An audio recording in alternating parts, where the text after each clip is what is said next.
안녕하십니까? 여호와께서 백성을 사랑하시나니 모든 성도가 그의 수중에 있으며 주의 발 아래에 앉아서 주의 말씀을 받는도다. 하나님의 말씀을 사랑하시고 그 말씀대로 순종하기를 원하시는 모든 성도 여러분들께 하나님의 은혜와 평강과 이 안식일 아침에 함께하기를 기도하겠습니다. 열왕기하 13장 14절 말씀 하나 보도록 하겠습니다.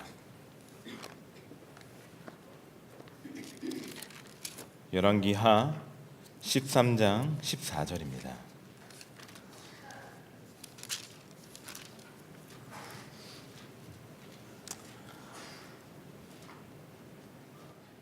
제가 읽도록 하겠습니다. 13장 14절입니다. 열왕기하 제가 읽겠습니다. 엘리사가 죽을 병에 들매 이스라엘 왕 요아스가 저에게로 내려가서 그 얼굴에 눈물을 흘리며 가로되 내 아버지여 내 아버지여 이스라엘의 병고와 마병이여 하매. 먼저 제 소개를 하도록 하겠습니다. 저는 고민수라고 하고 있고요. 작년 아시는 분들은 아시겠지만 작년까지 캄보디아에서 봉사하고 있었고 개인 사정 때문에 갑자기 이제 들어오게 되었고 지금 1년 동안 한국에 있으며 올해부터 본부 사역을 하고 있습니다. 오늘 이 본문의 말씀 속에 엘리사가 죽을 병에 걸렸다라고 이야기하고 있습니다. 엘리사는 어떤 사람이죠? 엘리사는 하나님의 선지자였죠. 북방 이스라엘을 위해서 그의 인생 50년 이상을 하나님을 위해서 그리고 이스라엘 백성들을 위해서 살았던 선지자입니다. 그랬던 그가 죽을 병에 걸린 거예요. 엘리사는 그의 스승 엘리야의 영광을 보았죠. 엘리야의 말년에 불병거를 타고 하늘에 올라가는 모습을 엘리사는 보았습니다. 그렇기 때문에 엘리사의 마음속에 어떤 마음이 있었을까요? 만약 저라면은 그 영광을 보았다면은 나도 이렇게 열심히 하나님을 위해서 산다면은 나의 말년에 엘리야처럼 이런 영광이 나에게 있지 않을까라는 기대감이 분명히 있을 것 같아요. 근데 저 같으면 근데 엘리사에게 그런 영광이 온 게 아니고 죽을 병에 걸렸다는 거죠. 그냥 병도 아니에요. 죽을 병에 걸렸다라고 성경은 표현하고 있습니다. 물론 엘리사는 이런 기대감이 저 같은 이 기대감이 없었을 거예요. 분명 이 예언의 신에 보면은 그의 말년에 죽을 병에 걸리거나 안 걸리거나 그의 말년에 하나님께 끝까지 충성됐다라고 말씀 표현하고 있습니다. 그러나 우리에게 이런 고통들이 엘리사 같은 고통들이 우리 인생 속에서 가끔 찾아오곤 합니다. 이런 동일한 아픔과 고통과 시험들이 원인 모를 고통들이 찾아오곤 합니다. 이스라엘 백성들도 마찬가지였습니다. 하나님께서 아브라함을 부르십니다. 갈대아 우르에서 내가 지시한 그 땅으로 가라라고 말씀하셨고 가나안 땅에 가게 되었습니다. 하나님의 인도하에 섭리하에 가게 된 거예요. 그 섭리하에 갔는데도 불구하고 그들에게 고통이 찾아온 거죠. 갈대아 우르에서 가나안 땅에 가게 되었고 그곳에서 정착하고 후손들을 낳으면서 살게 되었는데 가나안 땅에 갔는데 다시 하나님께서는 애굽 땅에 인도하셔서 애굽 땅에서 강제 노역을 하기 시작합니다. 노예로 살기 시작해요. 고통이 오기 시작합니다. 시험이 오기 시작합니다. 그냥 단지 그들은 하나님의 말씀에 순종해서 애굽 땅에 간 건데 그 섭리하에 애굽 땅에 간 건데도 불구하고 그들에게 온 것은 축복이 아닌 고통이었다는 것이죠. 우리는 이렇게 갑자기 찾아온 고통과 역경 속에서 어떤 태도를 가지고 살아가야 할까요? 우리의 고통의 문제에 대해서 여러분들은 어떻게 이해하고 계십니까? 불교에서는 이 고통의 문제를 카르마, 이 업에서 찾고 있습니다. 곧 인간의 고통은 자업자득의 결과라는 것이죠. 전생의 나의 업에 의해서, 업보에 의해서 그 결과로 지금의 고통과 혹은 복을 받고 있다는 사실입니다. 그래서 이 모든 문제를 인간의 모든 문제를 인과관계 혹은 인과응보의 관계로 불교는 설명하고 있습니다. 물론 이 뿌린 대로 거둔다라는 거는 자연 법칙과 같은 거예요. 제가 야식을 많이 먹어서 이렇게 된 겁니다. 예, 밤에 안 좋은 걸 많이 먹어서 이렇게 된 것이 뿌린 대로 제가 거둔 거잖아요. 그렇죠? 만약에 열심히 운동을 한다면은 뿌린 대로 거둠으로 말미암아 제가 살이 빠지겠죠. 그랬더니 이렇게 뿌린 대로 거두는 거는 자연 법칙과 같습니다. 그러나 모든 원인을 이런 인과관계 혹은 인과응보의 관계로 푼다면은 문제가 생깁니다. 왜냐하면은 우리의 인생 속에서 이런 원인 모를 고통들과 아픔들이 있거든요. 만약에 우리가 계속해서 인과응보나 이런 자연 법칙, 이런 이 뿌린 대로 거둔다 이런 것으로 우리가 바라본다면은 고통당하는 자는 단지 대상화된 존재입니다. 그냥 그는 어떠한 사건에 처해 있는 그냥 타자일 뿐이죠. 나와 관계없는. 그리고 그 사람의 문제의 원인을 저희는 찾습니다. 저 사람 왜 저런 시험을 받고 있지? 타자, 인격체로 바라보는 것이 아닌 자신이 정해놓은 대상화된 존재로 상대방을 바라보곤 합니다. 우리는 아픔을 겪는 사람들을 여러분들은 어떻게 바라보고 있습니까? 그들의 고통의 문제를 어떻게 찾고 있습니까? 그리고 그들의 고통 속에 계신 하나님의 뜻을 혹은 내가 고통을 당할 때 여러분들 그 하나님의 뜻과 섭리를 어떻게 찾고 계십니까? 제가 사실 이 선교대 말씀을 준비하면서 다른 말씀을 열심히 준비하고 있었어요. 근데 제 마음속에 하나님께서 말씀하신 거는 지난 1년 동안 저에게 역사하셨던 그 하나님의 섭리를 설명하라는, 이야기하라는, 나누라는 하나님의 음성이 있었기에 제가 오늘은 이제 1년 동안 제 삶 속에서 있었던 하나님의 섭리와 은혜를 여러분들과 함께 나누도록 하겠습니다. 제가 제 주변에 있는 믿음의 선배들이 있어요. 제 선배들이 있는데 그들 중에 혹 간혹 이 자녀가 아프거나 혹은 자녀를 먼저 가슴에 묻은 분들이 계시더라고요. 근데 그분들 이렇게 보니까 제가 대부분의 공통점이 참 믿음이 좋으셨어요. 그런데 이런 동일한 고통이 저에게 찾아온 겁니다. 작년 9월에 저희 아이가 갑자기 아프게 되었고요. 의식을 잃고 이제 병원에 가게 되었습니다. 그리고 저번 선교대 때 제가 잠깐 설명을 했는데요. 하루 아침에 이 아이의 죽음이 제 눈앞에서 왔다 갔다 하는 모습이 보여요. 심정지도 일어나고 이런 모습들을 제가 이제 보게 됩니다. 의사는 저에게 얘기합니다. 마음의 준비를 하라고. 이런 상황 속에서 제가 하나님께 물었습니다. 하나님, 사람 잘못 찾으신 것 같다고. 저 그런 사람 아니라고 이야기합니다. 제가 오늘 오기 전에 기도했습니다. 울지 않게 해달라고. 예, 안 울 겁니다. 예, 이런 얘기 해야지 이게 또 울음이 멈추더라고요. 예, 제가 하나님께 물었습니다. 저 그런 사람 아니라고. 저 그런 믿음 좋은 사람 아닙니다. 좀 잘못 찾으신 것 같습니다. 저 이런 시험 견딜 만한 그런 믿음이 없습니다. 그리고 그 시험을 주신 하나님께 원망하기 시작했습니다. 제가 하나님께서 선교사로 가라고 했기 때문에 제가 선교사로 왔고 캄보디아로 가라고 했기 때문에 제가 캄보디아로 왔습니다. 근데 왜 저한테 왜 그러십니까? 제가 순종해서 왔는데 왜 그러십니까? 따졌습니다.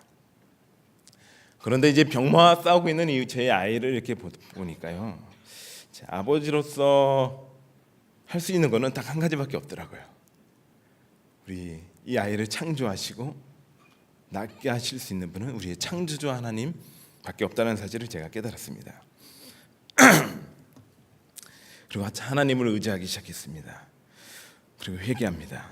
지난날의 모든 잘못들을 제가 끄집어냈어요. 제가 초등학교 때 노상방뇨하고 친구들 괴롭히고 뭐 이런 것까지 제가 세세하게 다 끄집어냈어요. 그리고 중학교 때 지었던 죄들, 고등학교 때 지었던 죄들, 뭐 훔쳤던 거, 친구들 때렸던 거 막 끄집어냈어요.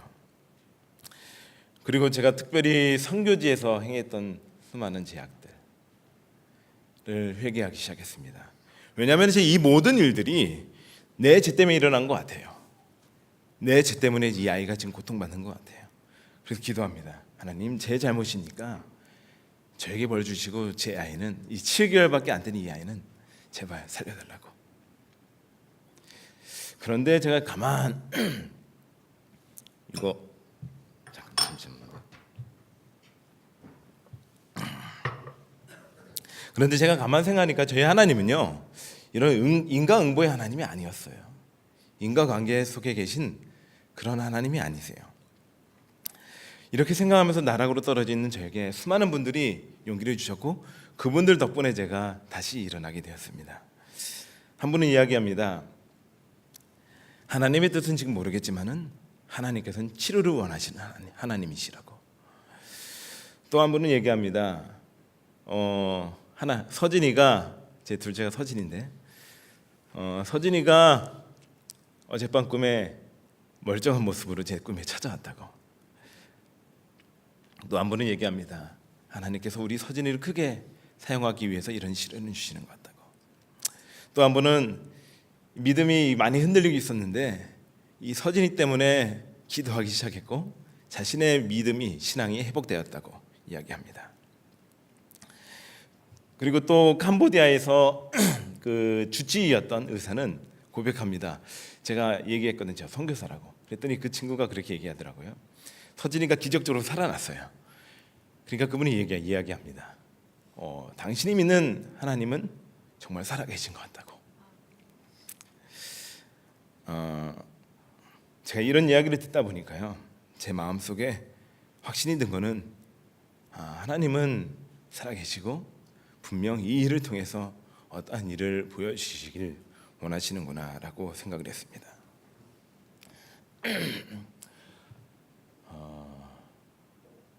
어느 날 정신을 차리고 제가 이제 아내와 함께 먹을 식사를 이제 준비하러 병원 식당에 내려갔습니다.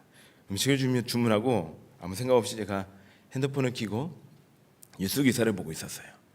제가 그때 국제면을 이렇게 보고 있었는데 그 당시에 9월달에 작년 9월에 좀 국제사회면에 좀 이슈가 되었던 우리 서병훈 선교사님 계시는 미얀마의 그 로히앙족 인종 청소사 사건이었습니다. 제가 이 기사를 이렇게 보고 있었는데요. 예전에는 이런 난민들의 이야기를 봤을 때 아무런 감정이 없었어요. 왜냐하면 그들은 그냥 단지 저와 상관없는 타자였기 때문에 아무런 감정이 없었습니다. 그런데 제가 그 기사를 보고 있는데 아픔을 겪어보니까요, 그들의 아픔이 제 마음속에 와닿기 시작하더라고요. 어느 순간부터 제 눈에 눈물이 나기 시작합니다. 하나님께 물었습니다. 하나님,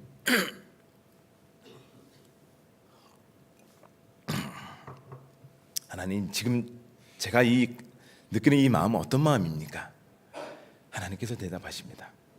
우는 자와 함께해라. 우는 자들과 함께해라. 울부짖는 자들과 함께할 때 하나님의 역사는 시작된다. 이 음성이 굉장히 저에게 강하게 다가왔습니다.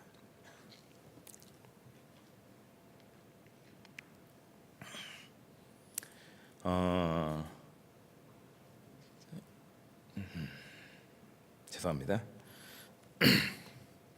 저는 사실 캄보디아에 선교사로 있으면서도 가난한 사람들도 많이 만났고요, 고통당하는 사람들도 많이 만났어요. 제가 그들을 이제 도와주면서 가끔은 밤에 찾아오기도 하고 그럴 때마다 귀찮아 했습니다. 근데 저는 선교사잖아요. 그래서 제가 직업 정신을 가지고 의무적으로 그들을 도와줬어요. 그들은 그냥 저와 상관없는 타자였습니다. 가끔 저에게 찾아왔을 때 불만을 많이 가졌습니다. 그냥 저는 의무적으로 그들을 도와줬을 뿐이죠. 그런데 지금 제 선교지도 아닌 그 캄보디아에 있는 그 미얀마에 있는 로히앙족의 이야기를 이렇게 봤을 때 제가 사실 그들에게 해줄 수 있는 건 아무것도 없습니다. 그런데 하나님께서 저에게 이야기하십니다. 너가 앞으로 만날 모든 수많은 아픔 당하는 자들, 고통 당하는 자들, 눈물 있는 자들, 그들과 함께해라. 예수님의 제자들이 날 때부터 소경된 자를 바라보고 이야기합니다.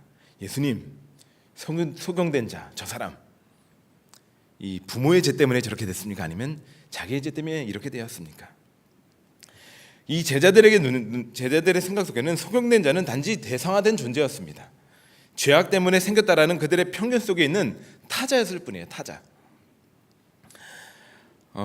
그러나 우리 예수님은 다르셨습니다. 어떠한 신학 이론으로 그를 바라보지 않았습니다. 어떤 율법으로 자신이 만든 잣대로 그를 바라보지 않으셨습니다. 그리고 그 사람의 이 아픔의 원인을 찾지 않으셨어요. 단지 한 고통당하는 자로 바라보셨습니다. 대상화된 존재가 아닌 인격체로 그를 바라보셨습니다. 그래서 제자들의 이 질문에 예수님께서 대답하십니다. 이 사람을 통해서 하나님의 일을 나타내고자 함이라. 고통당하는 자의 생명을 온전케 하는 것이 하나님의 일이었습니다. 그들과 함께하는 것이 하나님의 뜻이었습니다. 하나님께서는 우리에게 이 일을 하길 원하십니다. 고통당하는 자와 아픔 있는 자와 그들의 생명을 온전케 하는 것이 바로 하나님의 뜻이고 하나님의 일이라는 사실을 잊지 마시기 바랍니다. 서진이가 아프고 나니까요, 제가 주변에 있는 아픔 있는 자들을 이렇게 바라보기 시작하더라고요. 우여곡절 끝에 제가 무사히 한국 땅에 왔습니다. 그리고 오자마자 이 한국에서 제일 좋은 병원이라고 이야기하는 손꼽히는 그 삼성 서울병원에 제가 입원하게 되었습니다. 중환자실에서 제가 수많은 환자들을 많이 만났어요. 그리고 그 환자들의 보호자들을 만났습니다.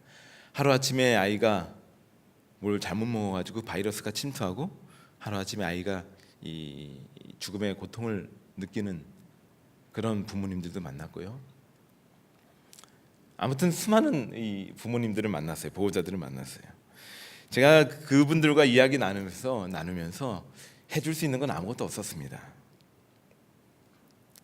그들에게 온 이 고통이란 비를 막아줄 수는 없었습니다. 그러나 제가 할 수 있는 것은 그들에게 온 그 고통이란 비를 함께 맞아줄 수는 있었습니다. 서진이는 지금 저희 둘째 녀석은 계속된 병의 악화로 결국은 이 식이난치병을 진단받았고 지금 장애 판정을 받아서 장애 1급을 받고 있습니다. 그런데 작년 봄까지 4월 달까지 계속 입원했었거든요. 입 퇴원하고 이 제가 살렘동산에 2월 달에 1월 말에 이사 왔는데 한 6일 살았습니다. 4월 달까지 계속 왔다 갔다 했는데 지금은 우리 서진이가 하나님의 은혜로 잘 버티고 있고 뭐 병이 낫지는 않습니다. 뭐 하나님께서는 불치병이 없기 때문에 하나님께서 언젠가 이 아이를 낫게 하실 거라는 확신이 있지만은 지금 이 뭐 현대 의학으로는 뭐 치료법은 없는 병에 걸려 있습니다. 그러나 하나님께서 우리 서진이를 낫게 하실 것이고 지금까지 지켜주셨던 것처럼 앞으로도 지켜주실 거라는 확신을 갖고 있습니다. 그리고 지난 1년 동안 이 우리 서진이를 통해서 참 우리 서진이에게 미안하지만은 정말 많은 은혜를 받았습니다. 어떤 분이 저에게 그러시더라고요. 그 한 장애 아래 둔 부모님이 저에게 이야기하더라고요. 아이가 아프니까 새로운 세계가 열렸죠. 공감이 되더라고요. 정말 새로운 세계가 열렸어요. 아, 이런 세계도 있구나. 여러분 아시나요? 이 세계 인구의 15%가 장애아예요. 장애아. 정말 많은 거예요. 정말 수많은 이런 병도 있구나라는 이 많은 아이들을 많이 만났습니다. 병원에 정말 자주 입원하기 때문에 저에게 첫 번째로 닥쳐온 문제는 바로 병원비였습니다. 병원비. 근데 병원에 딱 입원하고 있으면은요, 얼마 후에 어떤 분에게 연락이 옵니다. 정말 연락 안 했던 어떤 성도님이 연락을 해요. 그리고 그분이 제 통장에 돈을 보내주십니다. 또 입원하면은 제가 통장을 확인했을 때 그 병원비와 똑같은 금액이 딱 들어와 있어요. 참 감사했습니다. 제가 처음에는 몰랐어요. 근데 나중에 정신을 차리고 제가 통장을 확인해 보니까 병원에 입원할 때마다 꼭 하나님께서는 저에게 어떠한 사람을 통해서 역사하셨고 그 병원비를 해결해 주셨어요. 그 금액만큼만 일용한 양식을 저에게 주셨어요. 하나님께서 저희 그 일을 제가 보면서 하나님께서 저에게 말씀하십니다. 내가 너를 돌보고 있으니, 너의 가정을 돌보고 있으니까 걱정하지 말고 이 일을 통해서 하나님의 뜻을, 하나님의 일을 너는 나타내어라. 아까 처음에 제가 서두에 얘기했던 이스라엘 백성들, 하나님의 섭리하에, 하나님의 계획하에 가나안 땅에 갔고 또 애굽 땅에 갔습니다. 애굽 땅에 가면 여러 가지 구속사적 뜻이 있었겠죠. 제가 그 뜻을 여러 가지 살펴보면서 그 중에 한 뜻을 제가 발견하게 되었습니다. 우리 하나님의 말씀 신명기 24장 18절에서 22절 보도록 하겠습니다. 신명기 24장 18절에서 22절입니다.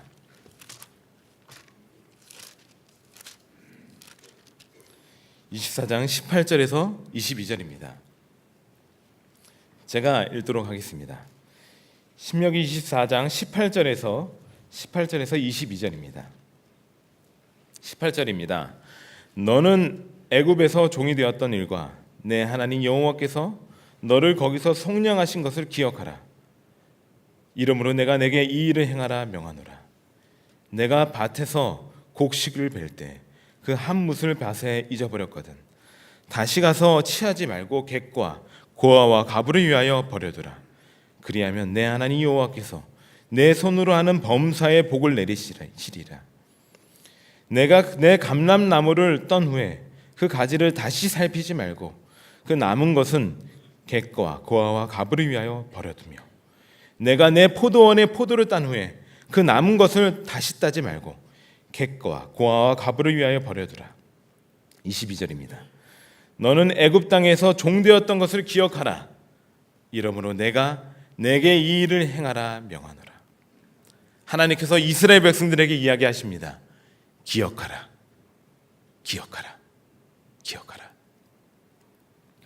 너가 종되었던 그때를, 너가 아픔이 있었던 그때를, 고통당했던 그때를 기억하고 세상에 수많은 아픔과 고통 있는 자들, 세상에 소외된 자들, 사회적 약자들, 그들을 돌보라. 그들과 함께해라. 이것이 하나님의 뜻이었습니다. 제가 예전에 프랑스 아이처럼이라는 이 다큐를 본 적이 있습니다. 물론 책도 있습니다.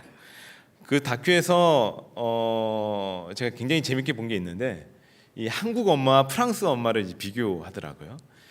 한국 엄마는 아이가 이 어떠한 이 시험이 닥쳤을 때, 어떤 역경이 닥쳤을 때 한국 엄마는 어떻게 할까요? 지켜보다가 바로 도와줄까요? 지켜볼까요? 예, 바로 개입합니다. 야! 이렇게 하면 안 돼. 이렇게 이렇게 해야 돼. 예, 저도 그렇게 하고 있더라고요. 제 아이한테, 첫째 아이한테. 근데 이 프랑스 엄마는 달랐습니다. 어떠한 시험이 아이가 딱 닥치면은 저 멀리서 아이를 지켜봅니다. 그리고 아이가 어떻게 그 시험을 헤쳐나갈지를 이렇게 지켜본 다음에 그 시험이 헤쳐나갔을 때 다가가서 그 아이를 위로해주는 그 프랑스 엄마들을 보게 되었습니다. 제가 그 모습을 보면서 이게 진짜 사랑이지라는 생각을 했어요. 사랑은 정말 자유하게 하는 사랑이 참된 사랑이구나라는 생각을 하게 되었습니다. 사랑은, 참된 사랑은 강요하지 않아요. 베드로가 시험 당했을 때, 이 베드로가 예수님께서 얘기하잖아요. 너가 오늘 닭이 울기 전에 3번 나를 부인할 거야라고 얘기했을 때, 예수님은 베드로의 이 시험을 피하게 할 수 있었을까요? 할 수 있었겠죠. 허락하지 않을 수도 있었어요. 그럼에도 불구하고 예수님은 그 베드로에게 그 시험을 허락하셨습니다. 그냥 내버려 두셨어요. 왜요? 예수님께서는 멀리서 그 베드로가 그 시험 당할 때 바라보고 계셨거든요. 내버려 두셨습니다. 허락하셨습니다. 왜 이렇게 하셨을까요? 단지 예수님은 고통을 이해하기 위함이 아니었을까요? 그때 일을 기억함으로 말미암아 시험에 빠진 자들, 고통당하는 자들, 그들을 위로하고 그들과 함께하기 위함이 아니었을까요? 난과 자초가 있습니다. 나는 예전에 키워보니까 키워본 건 아닌데 제가 예전에 대학 다닐 때 교수님 조교로 일하게 되었는데 거기에 난이 많았어요. 그래서 제가 난을 항상 관리했는데 이 난은 항상 먼지도 닦아줘야 되고 적당한 온도도 있어야 되고 적당한 환경이 있어야지만이 잘 자라는 게 바로 난이었어요. 근데 잡초는 아무데나 잘 자라죠. 아무데나 잘 자라요. 여러분도 오시기 전에 한 장로님께서 열심히 여기 잡초들을 다 깎으셨는데 정말 깎아도 잘 자라는 것이 잡초예요. 아무리 짓밟혀도 다시 일어나는 게 잡초예요. 근데 우리 신앙하는 우리들은요, 사실 우리는 이런 난 같은 사람이 되고 싶어요. 나의 적당한 온도와 환경, 나의 거룩한 환경을 잘 만들어서 나의 신앙이 잘 자라길 원합니다. 근데 사실 저는 이렇게 생각합니다. 남보다 잡초 같은 신앙인이 되어야 된다고. 사실 이 잡초가 되어서 물론 이 제약의 길로 가라는 이야기는 아닙니다. 그러나 이 잡초의 길을 걸어갈 때 우리가 아픔 있는 자들, 고통당하는 자들, 짓밟히는 자들을 우리도 이해할 수 있지 않을까 생각해 봅니다. 왜냐하면 예수님께서 그 길을 걸어가셨기 때문입니다. 예수님은 우리의 모분이 되셨어요. 왜냐하면 우리 히브리서 5장 2절, 8절, 9절 보도록 하겠습니다. 히브리서 5장 2절, 8절, 9절입니다.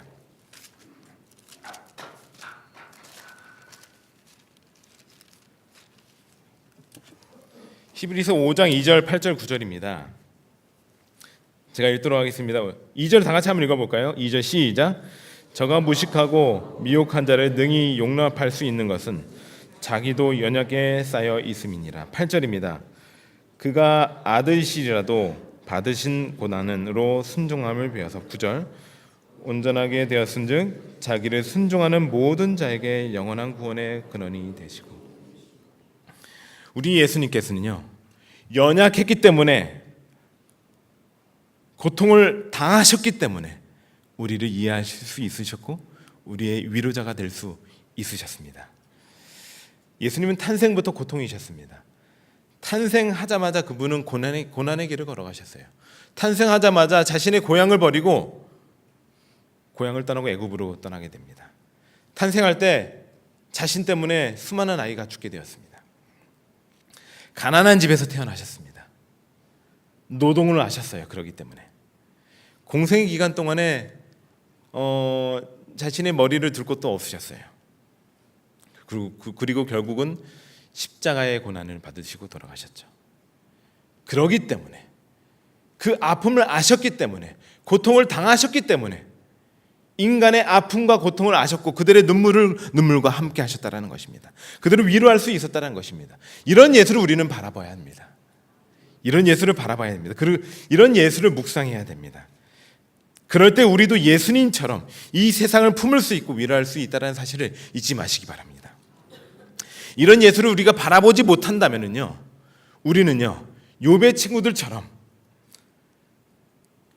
한 욥처럼 고통당하는 그 사람을 죄로 인한 저주를 얻은 되상화된 존재로 우리는 바라보기 시작합니다. 또한 신학으로, 율법으로 내가 만든 어떠한 잣대로 세상을 대하고 세상을 바라보기 시작합니다.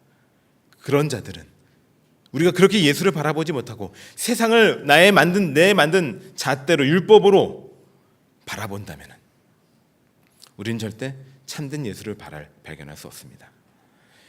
고통 있는 자들에게 자꾸 왜라는 질문을 우리가 던지게 된다면 답이 없을 때가 많습니다. 자업자득의 결과로 자꾸 바라본다면 정말 답이 없습니다.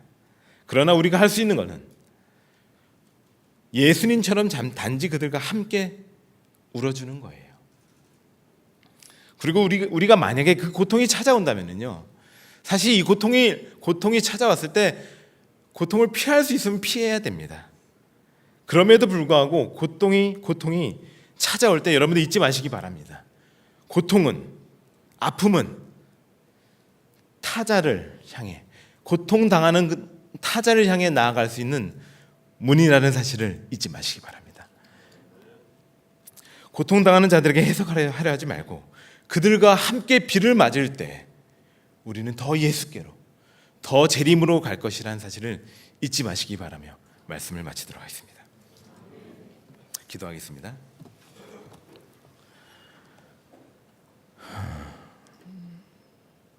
우는 자들과 함께해라. 울부짖는 자들과 함께할 때 하나님의 역사는 시작된다고 하나님께서 말씀하셨습니다. 하나님, 우리의 삶 속에 고통을 당할 때가 너무 많습니다. 그럴 때마다 우리는 참 죄송스럽게 하나님을 원망하곤 합니다. 내가 하나님께 이렇게 순종했는데, 이렇게 우리는 자꾸 원망하기 시작합니다. 하나님, 그러나 원망보다 하나님의 섭리를 발견할 수 있는, 은혜를 발견할 수 있는 우리가 될 수 있도록 도와주시옵소서. 우리에게 고통이 찾아올 때 왜라는 질문보다 이 고통은 울부짖는 자들에게 나아갈 수 있는, 고통당하는 자들에게 나아갈 수 있는 유일한 문이라는 사실을 잊지 않게 도와주시옵소서. 세상에 아픔과 고통 당하는 자들이 너무 많습니다. 이 안식일에도 아픔 있는 자들이 너무 많습니다. 하나님, 이런 자들과 오늘 함께하여 주시고 우리도 그런 자들에게 함께할 수 있는 그런 믿음을 허락하여 주시옵소서. 모든 걸 맡기며 예수님 이름으로 기도하였습니다.